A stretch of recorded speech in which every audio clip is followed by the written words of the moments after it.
Prediction time. Yes. First of all, to break from tradition, I'm not going to ask you to predict the games. I want you to tell me who's going to be in the Women's Super League Grand Final. 2 semi-finals next week. Salford versus Wigan and Saints versus Leeds. Now, bear in mind, of course, when we did the Challenge Cup final, we got this horribly wrong. So, who's going to be in the final? Well, I'm going all Yorkshire. I'm going Leeds Cass. I do think Casford will beat Wigan. I think Wigan, by their own admission, have not hit the heights this year that they did last year. They're in a transition phase. Cass have been brilliant, and Cass know that they got through to the Challenge Cup final where they were heavy favourites to win it and couldn't. So that I think they want to go back to a grand final and avenge that. The Saints Leeds one is really interesting. That was one of the games of the season, their cup semi-final that Leeds won very late on with Caitlin Beaver's long-range try. I think that result last week by St Helens will give them all the confidence they need, having beaten Castleford. So I am going to go for a Castleford St Helens grand final and hope that Danica isn't out. Castleford are going to be there. She played Danica, is she? Yeah. She got a try against Wakey the other week. A long distance try as well. What was it she was described as this week? She's faster than she looks. Yeah, not as slow as she looks or something. Yes. That was by that was by a team. That was by Lois. Right. Let me or find. she gets there as quick as what she can. Is that the old saying? She's faster than she looks. There you go. Followed by another great line by the commentator, but one I'm not going to repeat on there. We'll go back and watch it on YouTube. Casper will be in the final. Oh, you'll be getting a text. I haven't seen Saints enough, but I think that I've thought for a long time it will be a Casford Saints final, and for some reason I think Saints will win it, and that's been even more backed up by yesterday. But Leeds know how to win big games. They've got too many big game players in that side. The fact that Courtney Hill's back is a massive positive for them. The fact that Caitlin Beavers was back last week, so we said the week off against Wakefield. This Abby Eaton they've signed from the Army. She's bloody good as well. I'm going to go Cass Saints, but you know it's going to be Cass Leeds. You know Leeds are going to win the grand final, and that just happened that way. But you know, big game teams. You can't write off Leeds apart from the men. NRL Grand Final. It's the Battle of Britain versus Australia, because the Sydney Roosters representing Australia, and apparently Canberra Raiders, who've got a couple of English people in there, they represent the whole of us.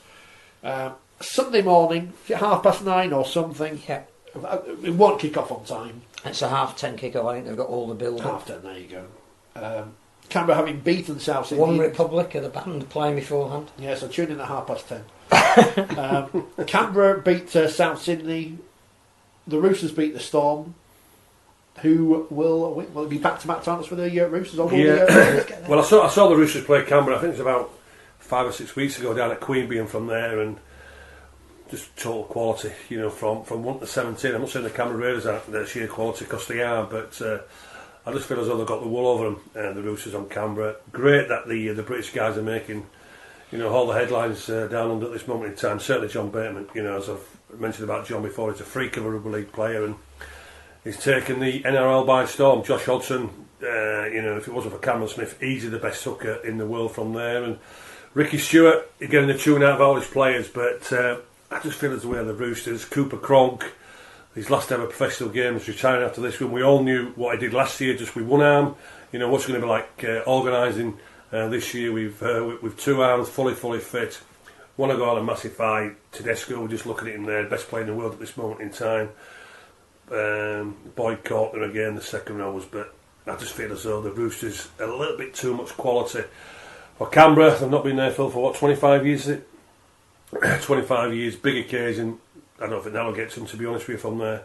But the Roosters, for me, too much quality. I'm going to Roosters by 26 points to 10. I think the interesting thing about this game is that there are parallels with what Canberra have done this year, with everything we've said about Salford and Featherstone. There's a real togetherness about this team, and that it's not about are they the best players in the NRL. They clearly are exceptionally good players, otherwise they wouldn't be in the grand final. But they perhaps wouldn't make a top 13, some of them. But what they've got is a coach that believes in them and has given them a reason and a method and a way of playing that they clearly love.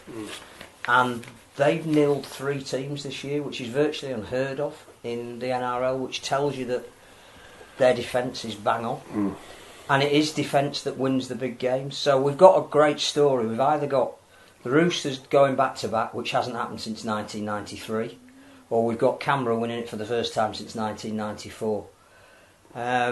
I think you're right. On the big occasions, the class players stand up. And I think we saw Melbourne have lost maybe a couple of world-class players over the last couple of years. And when it got to the point in the game last week against the Roosters where they could have exerted pressure, they got it back to 8-6. They couldn't find the play, which was partly down to the Roosters stifling them and partly down to they might have taken the wrong option. I don't think the Roosters will be fazed by anything that happens on Sunday morning. Whatever type of game it is, they've got the players that can cope with it. They've been there and they've done that. But there's something a bit magical about this Canberra team. And it is the influence that Bateman's had. And he's not going to be fazed by being in a grand final. He's coming off a grand final here. Hodgson, who arguably was the player of the match last week. The fact that they beat the Rabbitohs with a man less for the last 10 minutes and still managed to find a way of holding together. I am going to go with the sentiment, and the Raiders I think will win, but this one could be going to Golden Point extra time. Big call, big call. I don't watch enough of the NRL, but Sydney played nearly Wakefield's colours. And I used to have a Canberra shirt, the one with Canberra milk on, like a classic one, and it got lost in a house move, which I was gutted about because I could probably sell it for a fortune on eBay these days. Josh Hodgson's very good on the telly, by the way, which is proof that, and they've started to do it over here, they should use more than just the same old faces. It's interesting to try new voices. And why have the Australians started having 1 million commentators on as well, by the way, now? Why have they copied us for that one? I haven't got a clue. I'll go for the Raiders by 2. They've got British people in there. We're like, go on. I know, Roosters have got Ryan Hall as well, so you might get a medal on the side. League One, playoff final at a pitch somewhere near a park. Oldham versus Newcastle Thunder. Yeah, I feel as though they've had a week off Oldham. This could be a game too far for Newcastle. Maybe one game too many. He wants to finish on a high. Does Scott there at Oldham? Doesn't he want to put them back in a good position from there? I think this will be quite easy for Oldham, to be honest with you. A decent side. I saw them a few times last year when I was at that rubbish place, Keighley Cougars, to be honest with you, from there. So the League One Club of the Year. The League One Club of the Year. How disgraceful is that? Anyway, but yeah, Oldham. I think they'll win quite easily. I'm going to go Oldham by 24. I think Newcastle got a shock when they first started these playoffs. I think they thought they were the team with all the momentum. They went to Oldham and Oldham beat them easily. Doncaster as well beat them the first time that they played. But I think Newcastle have learnt that, and they were dominant this week. I'm going to go Newcastle by 2. This is almost the... Have you been on the syrup? I don't think I've got a prediction right all year, so don't listen to a single word. Have you been on the syrup, Phil? This is very similar, isn't it, to the game we'll talk about last, because you've got the team who you can imagine they as if there's some kind of shadowy figure at the RFL. They would want in the Championship is a Newcastle who are progressive and further expanding the width and breadth of the competition or whatever against Oldham, who are whatever they are. And they've obviously done very well this year because they finished above Newcastle in the table. They've only missed out by 2 points in automatic promotion. I don't know enough about these teams, so I'm going to go with Newcastle by 4. This is a bit of a cop-out, isn't it? We can't know about everything. Like that anyway. I've got other stuff to do. Ask me about American horse racing instead. Friday night, it is the Betfred Super League preliminary final. I preferred when they called this the Eliminator or whatever it was. It sounded more threatening. Wigan Warriors versus the Salford Red Devils to play St Helens in the grand final next week.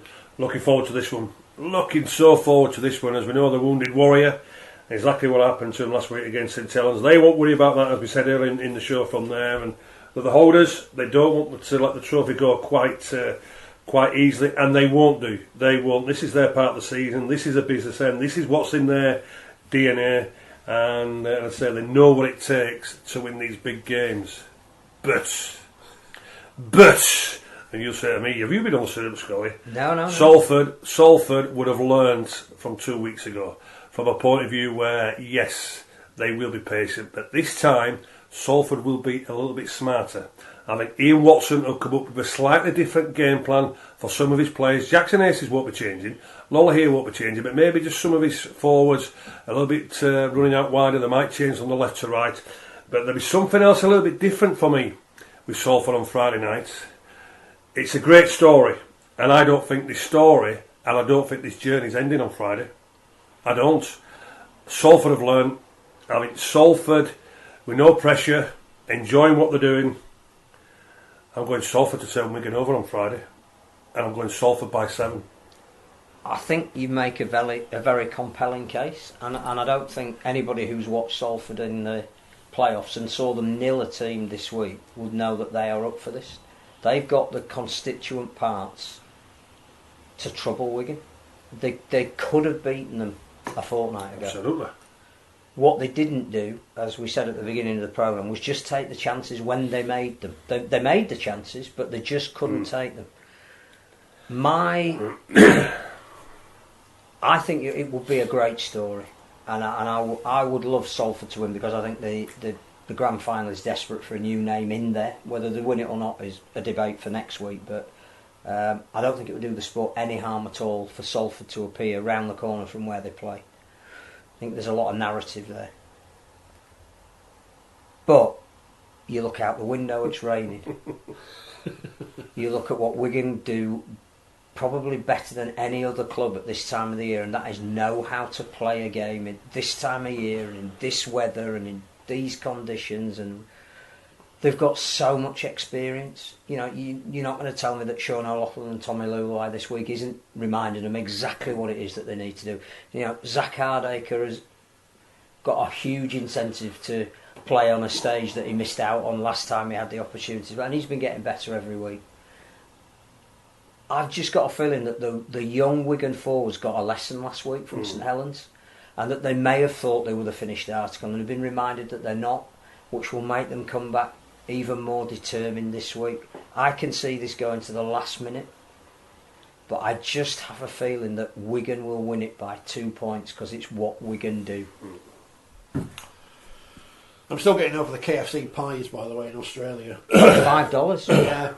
It's almost as good as during the last World Cup when the main highlight was the KFC chips, wasn't it? Chicken as well. Yeah, there will be one. Old George Williams thinking, yeah, pies, they're there, ready for me when I go to Canberra. I want to tip Salford, but for everything you've just said, Phil, it's all about Wigan in big games. And I've been tipping Wigan to win the grand final for months now, and I said they're going to win it next year. If I tip Salford, is it because I want them to get to the final, because I want to see something different? The fact that you're even debating it tells you that we've got a great game. When I said I don't want to see Saints win a game, that doesn't mean it won't be a great game and it won't be a great final. It's just we've seen it all before. And sometimes you want to see something new, but it doesn't always happen that way. Nah, I'm going to go with Salford. Let's go with Salford. Cool. Jackson Hastings will have a great weekend, because he will lead Salford to the grand final on Friday. It'll be announced as Man of Steel on Sunday, and Salford will win, because I can't split them in golden point by 1. What's his name? O'Brien. He's playing on Saturday night. He is. We go on Saturday night at 7:30 at the Lamport Stadium in front of all the cardboard cutouts and all the beer garden and a few people in flat caps. Toronto Wolfpack representing the future. Somebody cruelly described Featherstone as being a town stuck in the 80s. I think that's a bit harsh. 70s. Well, a bit harsh on the 80s. Featherstone Rovers at Toronto Wolfpack. A game in which, when you started your career, Scully, you could never have imagined that we'd be talking about Toronto versus Featherstone. But here we are. for a place, a new team in Super League, one of the oldest clubs versus one of the. Well, I'll tell you what. You asked many of the Featherstone fans and saying you're going to go to Toronto in two. If you had said to the Featherstone fans when they won the Challenge Cup against Hull back in 1983, and in 2019 you're going to be going to Toronto to qualify for the big league, they would have been thinking you'd been on the sauce. Don't worry about that. But this journey with Featherstone, it started at Leigh, then it went to York, then it went over to France to Toulouse from there, and they're on this journey. And they are enjoying this journey. They're doing it with a smile on their face. There's no pressure on them. All the pressure is on the Wolfpack. And moving the show, Featherstone won't be going there thinking, yeah, look at that team sheet and think, no, we can't beat these. Featherstone won't be lacking in desire. Featherstone won't be lacking in purpose. Featherstone won't be lacking in enthusiasm. They know for 80 minutes, this Toronto side are only human. And if they put pressure on them, can they handle that pressure? The problem is the quality of what Toronto have got, and certainly as Phil's said a few times this year regarding Brian McDermott, he will be taking all the pressure off these players. They brought in a player as well this year of Toronto in John Wilkin to get him over this step, to get him over that white line. The journey for Featherstone has been brilliant, but I just feel as though the Wolfpack, too much quality, too much experience at this level. Maybe a game too far for Featherstone. I don't think they will get hammered, not one little bit, because they will play for the full 80. But I just feel as though Toronto have got too much quality. And I'll go Toronto by 12. I think this is where the week off comes in and is an advantage, and that Featherstone's journey has been majestic. Not only have they won away from home, but they've got better every week. I thought the display at Leigh would take some beating, but the dismantling of York and never gave Toulouse a look in this week. They are getting better and better, and I've absolutely no doubt that the more you say to them you can't do something, the more they'll be determined to do it. So flying out on a Thursday for a game, it won't faze them at all. And the way that they've played in the playoffs, they've shown their quality as well. But I've just got a feeling that Toronto might start this game in the way that St Helens started against Wigan this week because of the week off. That they have been priming themselves for this 80 minutes, and they've got two things that work to their advantage. One is, as you say, the Brian McDermott factor, because the one thing he will do, he'll come up with a game plan. He'll have assiduously studied Featherstone, he'll have picked a couple of things, and he will give his team a game plan that might be completely different to the way they've played all this year. But what he'll say is, if you do this for 80 minutes, you'll be successful. The other thing, I think, is the fact that they are carrying the memory of last season. And I don't think they underestimated London in any way whatsoever. And I don't think that you can take anything away from that London performance, because to restrict Toronto to not even score a try when they'd been so free-spirited for much of that season before said everything about London. But it also said that Toronto froze on the day. And I think they will learn from that. They will not be intimidated by the fact that at the end of this 80 minutes is everything that they've been striving for. And because of that, I don't think it's anything to do even with the respective quality of the two teams. I think you can make a case for saying that man for man, Featherstone have got what they need to beat Toronto. I just think that the cards are stacked in Toronto's favour. And I think they'll win, and they'll win by 12, and Featherstone will be cheered off the field by the Toronto fans for their contribution. What it's going to be like in Toronto on Saturday night. Brian McDermott's the big thing, isn't it? Oh, it's going to be sunny. 13 degrees. No snow, that's the good news. Brian McDermott knows how to win big games, because he won all them with Leeds. It's a tricky one for Featherstone, isn't it? Because obviously they want to go up, obviously they want to win. But if they're in the Championship next year, they still have a Joe Reg with Leeds. They still have access to those players and whatever. And they don't have Toronto in the division, so they've got actually more chance of getting promoted next year. I can think of at least two Super League clubs who would love Featherstone to be in the division next year. For the fans they'd bring to the fixtures. Might mean different fixtures on Good Friday as well. Bring back Wakefield and Fair. Well, I don't think it's going to happen, because Toronto have been geared up knowing that they would be in this game all season. And unfortunately for Featherstone, it will end here. Toronto by 12. We've all gone the same. All Toronto dreams by die. 12, eh? Oh, see all the optimism. That But again, if Featherstone win, it's a great Brilliant. story. Absolutely. And they can't lose, can they? Whether they win or lose at the weekend, they can't lose. That's why I say they'll get cheered off, because I think the Toronto fans, in the euphoria of their team celebrating, will acknowledge the contribution that Featherstone have made and will take them to their hearts. And They won't be buying a drink all weekend. As someone described it, this is the playoff to play Wakefield in the first game of the season next season, because that's always... The other interesting thing, which we'll talk about next week when we know the result, because it's immaterial until we do, is where will Toronto play some of their early season games if they're in Super League next year? Will we be going to Barcelona? Will we be going to Copenhagen? Will we be going to Amsterdam? Because they're talking about going on the road.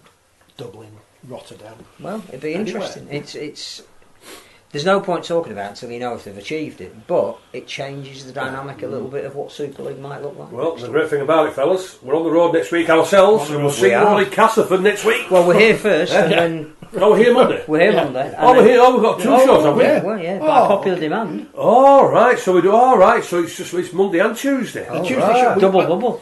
We won't So it's a big it's a question answer that Cass, is it? Yeah. We'll We're not doing the show from there, right? People are asking, well, we're here on Monday, but on Tuesday we'll record it and put it out as a special, but we won't be live. So, but come along and ask us the question. Berate us for how rubbish we are at forecasting. We need berate us. Just tell us how good we are. And first. And if it's post-production, I can edit out all the answers we don't want to get out there. So you can ask us all those questions you always wanted to ask. Great stuff, yeah. I'll just get somebody else to answer them. Look forward to seeing you next week at Castling.